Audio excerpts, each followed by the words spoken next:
The policies that have pushed this along and take hijacked our capitalist, way of doing business in this country have been the incentives, incentivizing this fairly old technology. I mean, solar power and wind power, particularly, are older, mature technologies.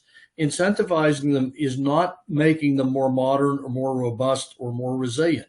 These are old technologies. They're known to work a very limited time period. Solar on average in the US about 4.8 hours a day, onshore wind about 7.5 hours a day. The day is 24 hours. You need to create electricity and electrons 24 hours a day.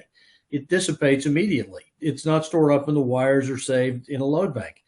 So these incentives have created this massively artificial market that developers and many utilities have now followed and glommed onto, and whom are large donors into PACs and support political candidates aggressively, such as here in Florida. Florida Power and Light is a major controller of the state house, the state senate, and the governor, and push forward plans that are all about solarization, which create asset churn and the ability to overinvest in capex, because this stuff is enormously expensive for how little power it creates a bonanza for them, but also for in non-regulated arenas, such as the one Dick mentioned well, PJM, MISO, ERCOT. These are all markets where generation has been disaggregated from the distribution. Distribution of electricity is still regulated in those regions.